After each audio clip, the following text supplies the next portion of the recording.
Here's how to make your first $10,000 online from selling beats and EDMs without a YouTube channel, without a major brand. You probably consumed a lot of content on YouTube and how to make money as a music producer, but none of it worked, and you feel like something is wrong with you. I promise you, it just comes down to this one simple thing. My name is Antar. I'm a gold certified music producer. I was number 19 on the Billboard Top 100 with Tusi. I was number 1 on iTunes with 5 Euphorian. And even though I got a lot of success with getting major placements, I will tell you why I chose to learn sales. Welcome to the road to 10K a month from selling beats and EDMs. I'm gonna show you exactly how I fucking do it. I'm not gonna gatekeep anything, and as I promised, all the knowledge is completely for free. But I'm gonna show you one of my best students. He's a soldier and he's making me proud, insanely proud. This is his Instagram profile, just to show you guys that you don't need a brand. You don't need to do all the AI gymnastics stuff to actually make money. All you need to do is have a process. So this is one of my guys. He's in my inner circle, and in his second month in my inner circle, he got $8,600 a month with this Instagram profile. Just look at it, bro. If you see his Instagram, you think he's a scam. Zero profile, zero brand presence, but simply great music and amazing communication skills. I'm gonna show you exactly how he did it. Now, when it comes to selling, let's just break this down so people like you want. I want you to understand this info, bro. It is super simple. It's either prospecting or closing. Prospecting or closing. Prospecting, finding people that you can sell to, finding artists, logging them on a spreadsheet. If you have to remember the people that you talk to, you're not good at sales. You genuinely just have to look at the spreadsheet. Oh, this guy owes me money on Friday. Let me reach out to him. That's it. Let me say that again. Prospecting, if you do prospecting by memory, you suck at sales. You're not going to make enough money to live your day-to-day life. Now, how do you prospect? You find the artist. You put him on a spreadsheet. You nurture them, aka working the leads. Because essentially, you can't get somebody to pay you $1,000 to $5,000 without them trusting you. I don't care. Look, if your mom asked you for money, you'd probably give her. But if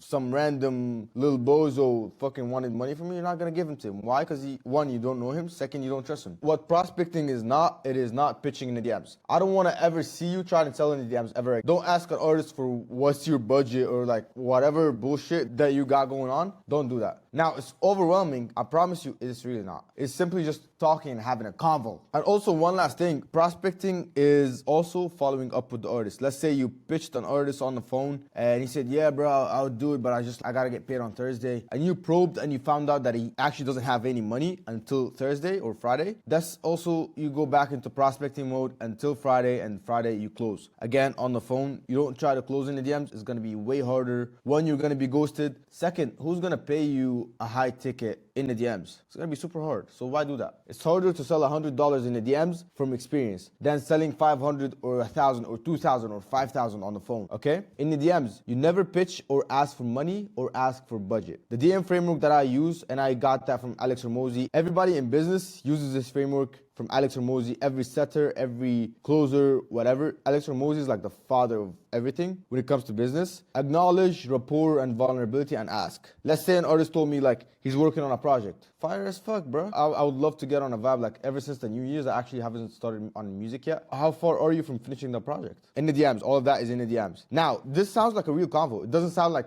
me selling. But what I asked is I'm going through and probing on his situation to find what he's currently doing and what is his goal with the project and what is his pain point. And then I'm going to pitch him the phone, and then we hop on the phone and I go through the script and I close him. Simple. If I don't close him, I promise you, the best sales reps have a 40% closing rate. Meaning, every 10 artists that you call, if 4 of them buy, you're crazy. You're the best, bro. You're excellent at sales. Sales is not say this and the artist will pay. Sales is just finding the artists that are wanting to change their life, and you're gonna be their producer. Simple as that. And now, for the rule of follow-ups, you only follow up on the reason why they didn't buy. Let's say he told me he's gonna get paid on Friday. I don't follow up on anything except that, hey bro, did you get paid? Whatever. I just follow on the job. On him getting paid from the job. I don't follow up like, hey bro, do you like this beat? Hey bro, don't give them reasons to reject you. Simply just follow up on whatever they told you. And it has to be the honest thing that they genuinely are going through. If they tell you, hey bro, I need to think about it. If you follow up saying, hey bro, did you think about it? That's not following up. That's you getting ghosted. Following up is finding the true objection, the true reason why they don't want to do it. And then, okay bro, you're gonna follow up on that. That's it. And also we follow up to stay top of mind. So 3 touch points per week, whether commenting on their posts, liking a message, messaging them, 3 touch points per week, especially if they owe you money. You gotta do that. And I promise you, you're not being annoying or being mean about it. I've had artists who I followed up with fucking 8 times, bro. Before I closed the deal, he was like, bro, thank you for following up with me, bro. Like, you're actually changing my life. And that's actually a fucking true story. You might think it's too scripted for YouTube, but I promise you, artists are just human beings, bro. Think of a time that you wanted to make a purchase, but you were just hesitant or fearful that, hey, what if I use it and what if I buy it and I don't use it? That's exactly what the artist is going through. You have to hold their hand and walk them through the selling process. That simple. They simply do not trust themselves enough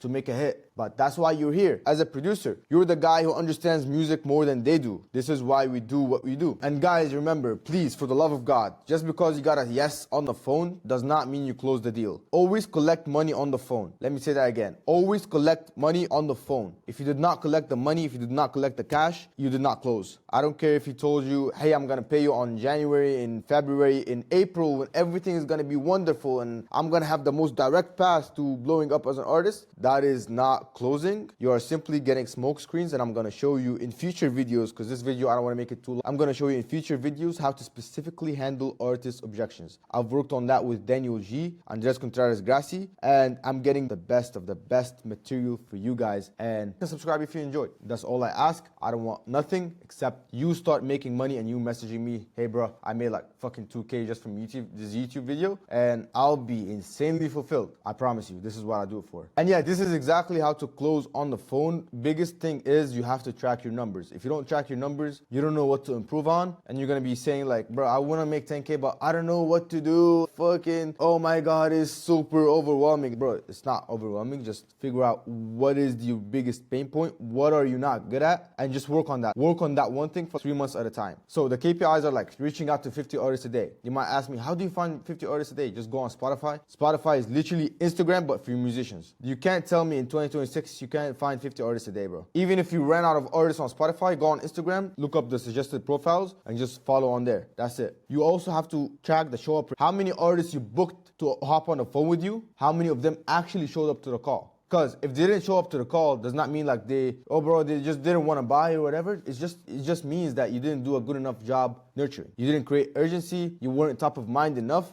So they thought, hey, he doesn't even care. I don't even care. Why should I remember this? And he forgot about it fucking 2 days ahead. That's why you have to have a nurture sequence. And I'm going to show you guys exactly how to have a nurture sequence. And what is a nurture sequence? Nurture sequence is as soon as he books the call with you, there needs to be post-booking rapport. You have to keep talking after you book the call. Otherwise, like, it's objectifying the artist. You also need to track your close rate. How many calls you closed versus how many calls you didn't close. Now, this is not a lot of info. I promise you guys, just do that at the end of your day. Hey, I had 3 calls today, I closed none. Tomorrow I get back again. I had 5 calls today, I closed 1. Nice. 8 calls, I closed 1. Okay, I'm making money. Third day, 10 calls, no money. All right, no problem. Fourth day, 14 calls, 3 closed, a lot of money. Now you track that every time you hop on the phone. One, you get better because the fear of rejection just gets thrown out the window. You actually need to have that ego shattered, like by hopping on the phone and getting rejected. It's gonna help you out a lot in life. I started out in sales, just cold outreach, so I got rejected a bunch of times. I lost some of the biggest connections simply because I was just okay with rejection. Like, I was willing to sacrifice this opportunity for me to learn and see it as a growth opportunity of, okay, I'm not gonna do this again, I'm not gonna say this again, but it was worth it. Once you treat everything like just a mad experience, like a mad scientist, life simply becomes easier. Because if you get rejected, oh, it's a learning experience. If I don't show up to the call prepared, understanding the script and internalizing it and literally memorizing it so I don't have to think about what I'm gonna say. Because that's the thing, guys. If you're watching this and you think you're antisocial, bro, in real life, I'm just a silent, I sit and ponder, I would like to meditate. I really do not talk a lot in real life, but I learned how to communicate just to make content and sell on the phone because that's what I wanted to do. And I'm confident in my process more than anything. If you hop on a phone with me, like, I know how to go through from A to Z to closing the call to handling objections. Why? Because I practice this shit a lot and I write down my script 3 times a day. By the way, I'm gonna give you guys my entire script in the next video.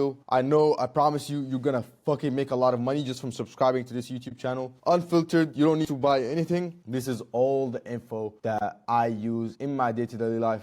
to actually live off of music. I'm blessed to do this full time, and yeah, I enjoy doing this. Important to realize that 30 to 40% is a great close rate. You don't need to close everybody on the phone. And if you actually practice to close everybody, you're practicing to close nobody. There's no such thing. If you want every girl in the world to love you, the fat chicks, the hotties, and everything, you can't do that. Like, you generally just have to attract one kind of person, one kind of artist, and just work on closing the artist. That's it. Now, closing. When it comes to the call, each sales call goes through 4 stages. Let me break this down. First stage of the call is the intention. Just setting the frame for the call. You're not here to ask him about the weather or ask him where he's from or all that. You're here to actually set the intention for the call. Okay, bro, whenever I work with an artist, I like to get an understanding of what they're trying to build for their career. That way I'm bought in and I want to build that with you. So walk me through it, man. What's the goal behind getting the next few songs out there? Really? So what have you seen so far that makes you feel that you don't have enough streams yet? And then that's the goal, and I got the experience. Then I move on to step number 2, which is logical connection.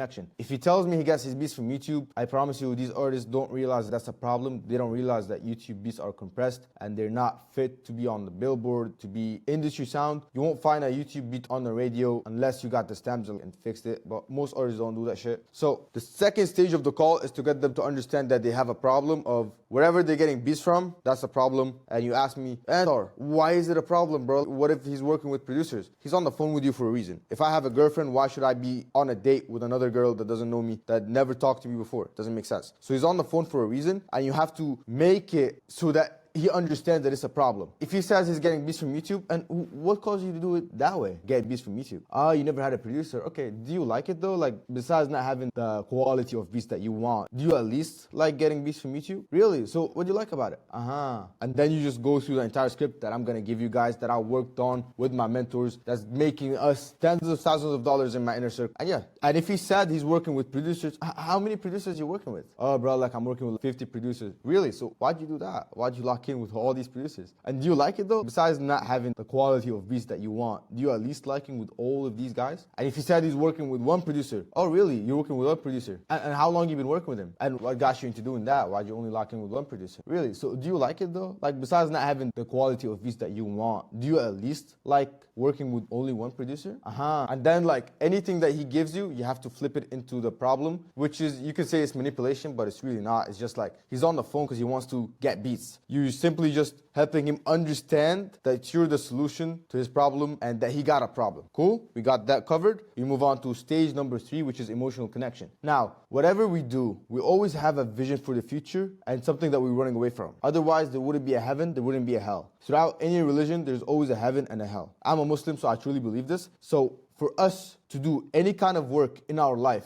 to chase any kind of relationship, there's a goal, there's a certain vision for ourselves that we see down the line that we want to be. We want to find that out for the artist. So let's say, bro, like we're able to lock in and actually get that project out there and it blows up. What does life look like for you? You know what I mean? What's going to be different for you and your career at that point? Oh, bro, fucking, I would definitely quit my 9 to 5, bro. Like, I'm working at a construction, whatever. Really? So what are you going to do afterwards? Oh, bro, like I'm just going to be doing music full time and going to have the freedom to travel. And then I'm getting him to live in the state where he is a pop star. Because one thing that you don't know, people only act in congruence to their identity. If you watch a movie, if they want to get a criminal to confess, either they want to torture him, which is not what we're going to do. Second, they just hype him up. Bro, you're going to save the world if you just give us the info on this. Now this guy is, oh my God, I'm a hero. I'm a save the world. I have to act incongruent with my identity. I have to give out the info. Same thing here. If we want the artist to pay $1,000, $2,000 on production, we have to get them in the identity of, I'm a pop star. I'm investing a lot in my production because I'm going to be the best fucking artist in the world.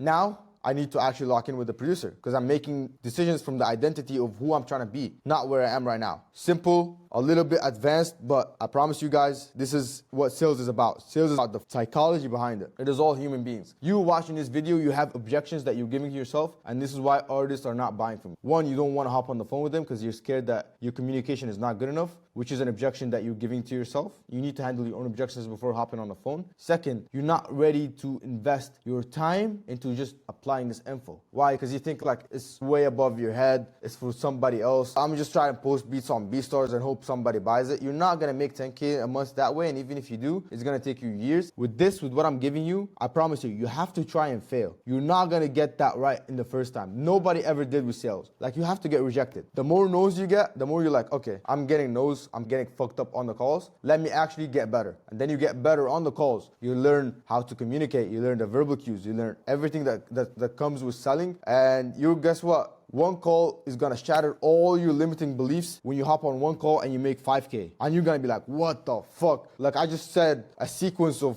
words and I related to this human and I built a connection, and now he trusts me with his music and he paid me $5,000. Insane. Given that you have the right offer, by the way, you can pitch any price that you want. Now that we got emotional connection covered, we move on to the pitch, which is gonna be a 3-step pitch. This is a lot of info, you guys. If you're not writing this down, you're probably gonna use this for entertainment and not really gonna benefit from this. So I suggest taking down any notes that you think is like valuable or special from this video. I promise you, I'm gonna give you all of my blueprint throughout my YouTube videos. Everybody who's watching this is gonna benefit. But yeah, pitching. Pitching is where we provide our service and value. It should be a good offer, an offer that even by itself, you don't really need to sell much. So just to get a higher chance of like you closing that deal. The 3-pillar pitch goes as follows. Step 1, step 2, step 3. Step 1, step 2, step 3. Step 1, you making the beats, the production. Remember how you told me that you want to get that midnight feel, but you're not really fucking getting it from YouTube? Like, you can't search that shit online. So what I do for that is you send me the vibe that you want and I actually start making it with my team. That way you're more dialed in with the process. And after we get done with the production, we hop on a Zoom call and I do the post-production in front of you. That way, if you have any tweaks on the beat, we can do that, and essentially you have your input on the beats. Because here's the thing, brother. What separates a good artist from a great artist? If you hear a Drake song, you recognize it's a Drake song right off the bat. Why? Because he has his input on the post-production. And that's something that I want for you as well. Are you following? Perfect. Now, the second step is, which I know is the biggest pain point for artists, is mixing. Because we can make the best song in the world, but if it doesn't have that radio quality mix, if it doesn't sound crisp, it's gonna be way harder for it to be like mainstream friendly and for it to blow up, right? So what I do for that is, and then I'm gonna just tell them I'm gonna take care of the entire mixing and mastering process for them, and essentially like all they have to do is just record. Now, step 3, bro, like what are the biggest thing when it comes to artists is congruency. You can make a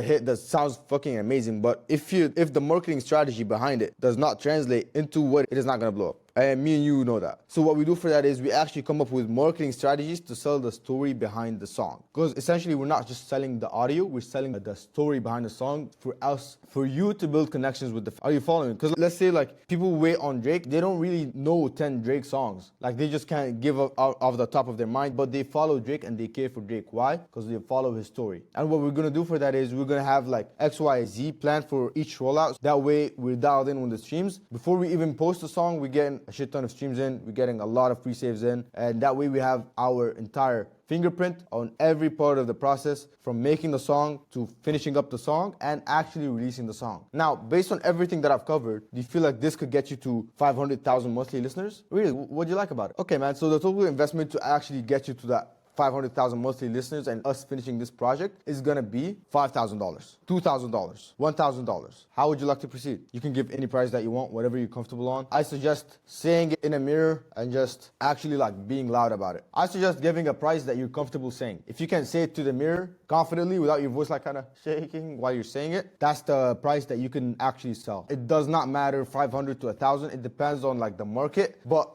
if the artist has that money, depending on the price, if you give a lot of value for $500, he's gonna be like, okay, this guy sucks and he doesn't know what he's talking about, because it's a lot of good value for cheap price. And some artists are not price conscious, they're more value conscious. They're more focused on the value that they're getting out of it. Like, they're not just focused on getting the most for the least, which is like the typical artist on BeatStars. This is why I don't recommend doing YouTube. Like, some artists are actually just value conscious. Like, can this guy do the job or not? And think about it. If they spend with you $2,000 for 3 songs that's mixed and mastered and exclusive production and everything, it's a good deal for the artist and for yourself. And then that's pretty much it. You close the deal. If you did a good enough job connecting on all these 4 stages, you're gonna close the deal. If they tell you they don't have money, then you just objection handle. And we're gonna cover that in the next video. Subscribe so I know that you're watching. Comment portal, and I know that you're gonna watch this video so I can make the next video. I love you guys. Like and subscribe, and remember, things won't work out until you do.